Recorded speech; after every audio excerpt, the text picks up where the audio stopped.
सरस्वती शिक्षा समिति पाली द्वारा संचालित ऑनलाइन क्लासों में सभी भैया बहनों का हार्दिक स्वागत। कक्षा 9वीं, विषय सामाजिक विज्ञान, अध्याय 2, व्यावसायिक वानिकी की शुरुआत। पिछले कालांशों में हमने इस पाठ के बारे में जानकारी प्राप्त की। आइए अब उस जानकारी से आगे पहली स्लाइड में जानकारी प्राप्त करेंगे। बागान से क्या आशय है, अर्थात बागान कृषि क्या है। जैसा कि पिछले अध्याय में हमने जाना कि रेल निर्माण एवं औद्योगिक विकास के लिए पेड़ों की अंधाधुंध कटाई होने लगी। अब अंग्रेजों को ये समस्या होने लगी कि इसी प्रकार वनों की अंधाधुंध कटाई होगी तो बाद में अनेक समस्याएं उत्पन्न हो सकती है। इसके लिए उन्होंने एक सीध में लंबी कतार में पेड़ों को लगवाया। एक ही श्रेणी के पेड़ों को लगवाना यही बागान कृषि कहलाता है। वन विभाग के अधिकारियों ने जंगलों का सर्वेक्षण किया, विभिन्न किस्म के पेड़ों वाले क्षेत्रों की मापजोख की और वन प्रबंध के लिए योजनाएं बनाई। उन्होंने यह भी तय किया कि बागान का कितना क्षेत्र प्रतिवर्ष काटा जाएगा। कटाई के बाद खाली जमीन पर पेड़ लगाए जाएंगे ताकि कुछ वर्षों में इन क्षेत्रों पर दोबारा वनों का विकास हो सके और कटाई भी की जा सके। आगे की स्लाइड में जानेंगे कि वैज्ञानिक वानिकी से आशय क्या है। वन विभाग द्वारा पेड़ों की कटाई, जिसमें पुराने पेड़ काटकर उसकी जगह नए पेड़ लगाना, वैज्ञानिक वानिकी कहलाता है।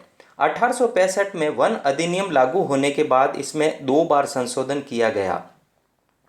1878 में दूसरा और 1927 में इसमें जंगलों को 3 श्रेणियों में भी बांटा गया। पहला आरक्षित वन, दूसरा सुरक्षित वन व तीसरा ग्रामीण वन।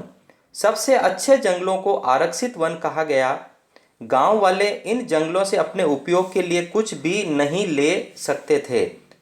वह घर बनाने या ईंधन के लिए केवल सुरक्षित या ग्रामीण वनों से ही लकड़ी ले सकते थे। आइए आगे की स्लाइड में हम जानेंगे कि दुनिया के अंदर घुमंतू व जूमिंग कृषि को दुनिया में किन किन नामों से जाना जाता है।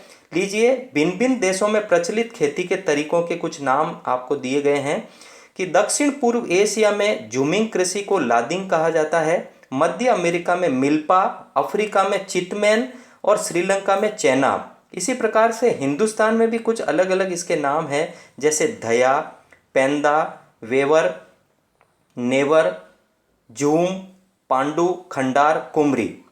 घुमंतू कृषि के लिए जंगलों के कुछ भागों को बारी बारी से काटा जाता था और जलाया जाता था। मानसून की पहली बारिश के बाद इस राख में बीज बो दिए जाते हैं और अक्टूबर-नवंबर में फसल काट दी जाती है।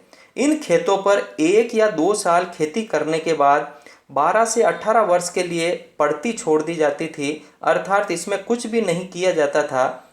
परिणाम स्वरूप वहां पर पुनः जंगलों का निर्माण हो सके। इसी को घुमंतू या जूमिंग खेती करना कहलाता है।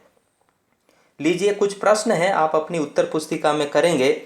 पहला प्रश्न है, घुमंतू कृषि किसे कहते हैं? 1865 के वन अधिनियम में कब कब संशोधन किया गया था? तीसरा प्रश्न है, वैज्ञानिक वानिकी से क्या आशय है? चौथा प्रश्न है, मैदान किसे कहते हैं?